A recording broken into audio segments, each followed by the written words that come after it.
Vamos fazer aqui, atender a Débora. A Débora escreve e pergunta. Ela é lá de Suzano, estado de São Paulo.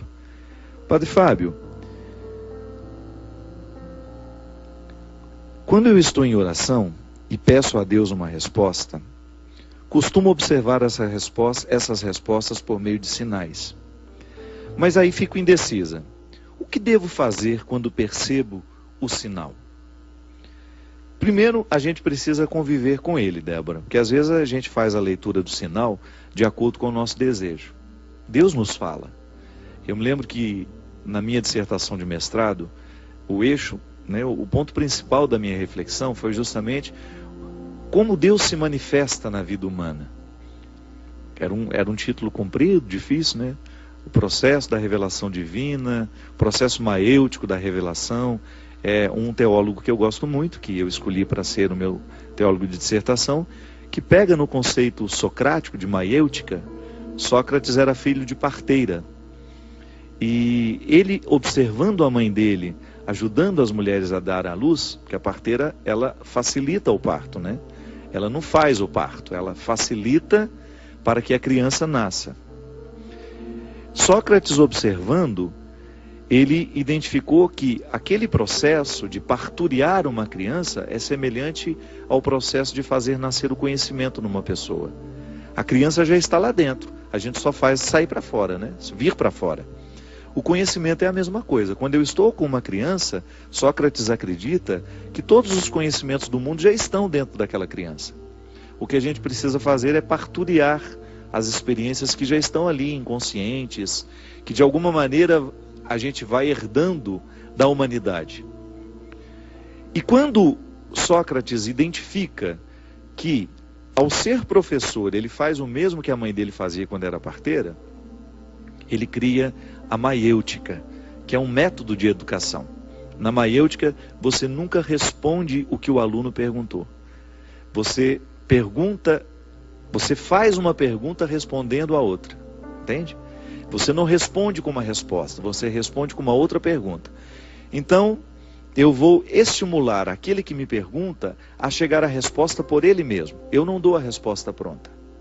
Ele me pergunta, ao invés de responder, eu faço uma outra pergunta para ele. Eu faço isso muito com a minha mãe. Porque a minha mãe, ela é muito esquecida, ela é distraída.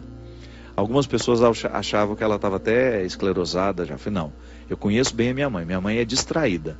Então quando ela pergunta, será que eu já tomei esse remédio? Eu falei, mãe, será que a senhora já tomou remédio? Eu faço a mesma pergunta para ela. A senhora acordou que hora? O que a senhora fez na hora que levantou? E aí, eu sei que ela já tomou. Eu poderia muito bem dizer, não mãe, a senhora já tomou o remédio. Mas é melhor não dizer, porque eu preciso colocar a cabeça dela para funcionar. Então, esse era o meu método maiêutico com a minha mãe. Ao invés de responder, a senhora já tomou, eu fazia uma pergunta que ajudasse ela mesma a chegar à conclusão de que ela já tinha tomado. O teólogo da minha dissertação pegou esse conceito de maiêutica, que Sócrates aplicou na sua filosofia, no seu processo pedagógico, na sua maneira de ser professor, que Sócrates era professor, e ele interpretou que a revelação de Deus na história é sempre assim. Nós já temos todas as respostas dentro de nós. Deus já está presente dentro do meu coração, Deus já está presente dentro do seu coração. Como é que eu vou descobrir a sua vontade? À medida em que eu permito que esse Deus fale comigo. Não há nenhuma novidade mais a ser dita, e a igreja diz isso. A revelação terminou com a morte do último apóstolo. Olha que interessante isso. Mas como é que eu posso extrair alguma novidade dessa revelação de Deus na história humana, que teve o ponto alto em Jesus e que depois terminou de ser manifestada com a morte do último apóstolo? Eu vou descobrir que toda essa novidade já está dentro do nosso coração, dentro da nossa consciência, e nós vamos descobrindo à medida que nós vamos fazendo as perguntas para nós mesmos a respeito do que Deus quer de nós.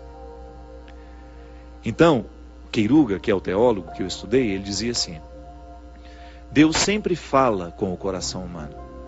Deus nunca priva. Pode ser o homem mais pecador do mundo, Deus vai falar com ele, se ele der condições de ouvir a voz que lhe fala. Então, Deus está sempre falando comigo, Deus está sempre falando com você. A gente poderia até ousar em dizer: Deus fala mais com o Papa Francisco ou fala mais comigo? Deus fala mais com o Papa Francisco ou fala mais com o Christian? Deus fala do mesmo tanto, com todos nós. O que vai fazer a diferença é o tanto que a gente para escutar. Deus fala comigo com a mesma intensidade que falou com Santa Teresinha. Deus fala comigo com a mesma intensidade que falou com Francisco de Assis. O que vai fazer a diferença é o tanto que eu paro para ouvir o que ele diz. Aí Queiruga até dizia que Deus se manifesta sempre, mas que nós temos os obstáculos da nossa inteligência, ou então da nossa pouca inteligência, de não sermos capazes de compreender o que ele nos diz. Então, Débora, toda vez que você percebe que Deus lhe dá um sinal, conviva com esse sinal. Preste bem atenção para você saber se Deus está realmente dizendo o que Ele quer dizer, ou se você está forjando compreender o que você gostaria que Ele dissesse. Porque às vezes isso acontece.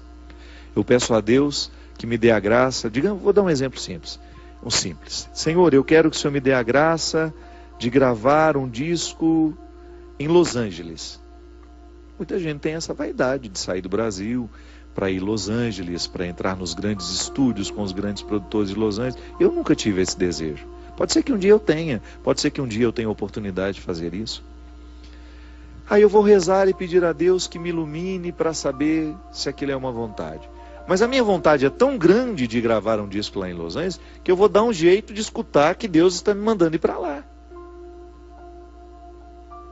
Então, eu não faço a leitura dos sinais de acordo com o que o sinal está dizendo. Eu faço a leitura dos sinais de acordo com o que eu gostaria de ouvir. É por isso que eu gosto muito daquela música do Gilberto Gil. Está no tom. Se eu quiser falar com Deus, tenho que ficar a sós. Tenho que apagar a luz. Tem que desatar os nós dos sapatos, das gravatas, dos desejos, dos meus sonhos.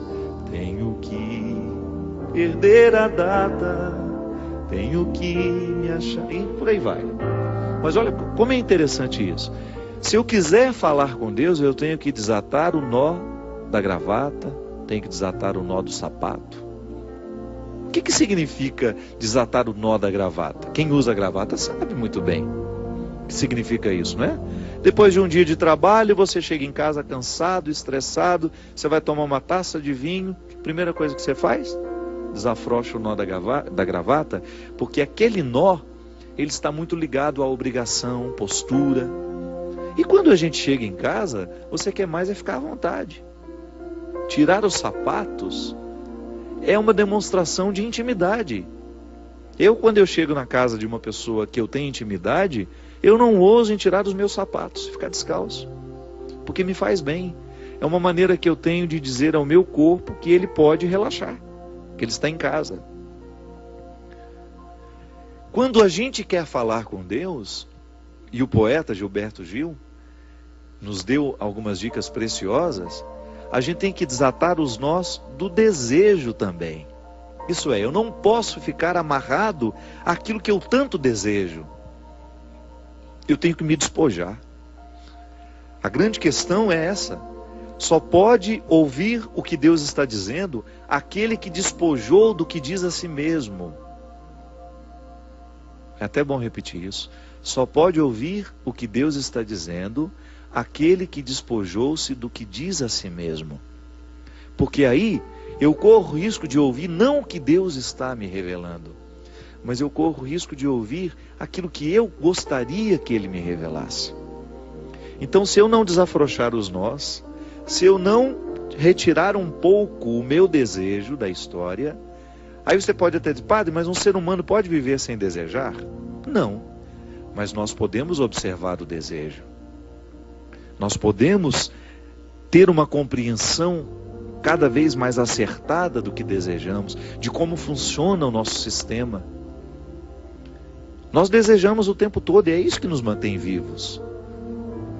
Nós nunca... Lacan, o grande psicoterapeuta, dizia que o ser humano nunca pode parar de desejar, porque o que realiza o ser humano não é aquilo que ele tem, mas é aquilo que ele é ausente. Não é o que nós já alcançamos que nos mantém em pé, minha gente. O que nos mantém em pé é aquilo que nós não temos. Olha que interessante isso. Você olha para tudo aquilo que você já alcançou na vida e você chega à conclusão de que isso não é o suficiente para lhe manter em pé e nem disposto para viver. É o que você ainda pode alcançar. Não significa que você está sendo ingrato com a vida, com aquilo que você já alcançou, não. É que se a gente não se desprender do que a gente alcançou, a gente para de alcançar outras coisas. Se a gente ficar abraçado àquilo que a vida já nos deu, se a gente ficar abraçado aos discos que a gente já gravou, aos livros que nós já escrevemos, aos trabalhos que nós já executamos, a gente não se abre à possibilidade de fazer coisas diferentes, coisas novas. É por isso que é tão difícil, é por isso que é tão complicado para aquelas pessoas que fazem muito sucesso, depois voltar a uma vida normal quando o sucesso passou. Sair de cena requer muita sabedoria. Por quê? Geralmente aquela pessoa que foi endeusada num tempo da vida, nossa, como ela era importante, ele foi presidente da República, ele era recebido em todos os lugares, com os tapetes vermelhos. De repente ele sai do poder, 10 anos depois ninguém nem lembra mais. Ou sabe quem ele é, mas não tem mais aquela pompa para receber, ele não vai ser recebido da mesma maneira como era antes. Aí a pessoa entra em depressão. Aí a pessoa perde o sentido da vida. Por quê? Porque continuou amarrado no desejo. Não soube abrir as portas para identificar a possibilidade de viver um novo tempo. Sem protocolos. Ser tratado como gente pelo outro. É tão bom. É tão bom você ser tratado como gente.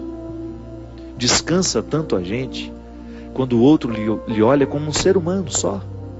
Quando esquece os títulos que você tem, ou quando esquece a sua fama, e observa só o ser humano que você é, e acolhe você assim. Para a pessoa que vive o tempo todo, essa coisa de ser imaginado pelo outro, né? Porque a pessoa famosa, ela transita o tempo todo dentro de um contexto de imagem. O outro vê na televisão, o outro vê na capa do livro, o outro vê na capa do CD, o outro vê porque ele é o presidente, porque ele é o senador, ele é o escritor, ele é o ator, ele é o diretor. Então na hora que está diante dele, perde até a espontaneidade, perde a naturalidade e corre o risco de não tratá-lo como um ser humano. Por isso que às vezes a relação é tão cansativa, porque é uma relação objetal, não é uma relação natural. O outro parece que se presta a ser um objeto da nossa satisfação. Então a gente nem cumprimenta, já quer tirar uma foto. Nem fala nada, já vai para tirar uma foto. Então quando a gente tem esse contexto, nós corremos o risco de colocar o outro dentro de uma vida que não é real. E depois que por isso, quando ele precisa voltar à vida real, ele tem muita dificuldade. Por isso que é sempre bom a gente experimentar, ser tratado como gente e fazer questão de estar ao lado de pessoas que nos tratam como gente, como pessoas, e só. Se a gente não se desamarra dos desejos, a gente não consegue receber a vida com as suas mudanças. E aí, Débora, se a gente não é capaz de fazer a leitura destes sinais, dessa voz de Deus, nos indicando até isso que eu acabei de falar, talvez seja o momento de sair de cena, e aí eu observar que Deus está me dando todas as dicas para isso. Que Deus está encaminhando o meu coração para compreender a minha retirada como necessária. Para isso que a gente reza. Eu também quero saber qual é o meu lugar no mundo. Eu venho aqui, eu tenho o meu trabalho aqui na Canção Nova, eu viajo pelo Brasil levando a palavra de Deus através da minha música, através da minha arte. Eu acredito no meu ministério. Eu tenho quase 80 pessoas ligadas ao meu trabalho hoje. Então meu trabalho gera a vida de mais de 80 famílias. Eu fico orgulhoso disso. Eu fico muito orgulhoso, fico muito feliz de saber que eu tenho a oportunidade de fazer um trabalho como padre que me leva a muitos lugares.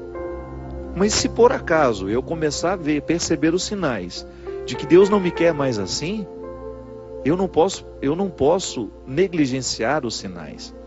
Por outro lado, eu tenho de conviver com eles. E é por isso que eu sempre digo, Débora, como é que a gente observa que está na hora de mudar? Quando você começa a perceber que você está ficando incomodado com a vida que tem. Gosto de dizer sempre isso. Leve a sério aquilo que lhe incomoda. Observa bem aquilo que está lhe incomodando, porque Deus lhe fala através disso. Preste atenção nos incômodos da sua alma e você vai começar a identificar ali a voz de Deus, lhe ajudar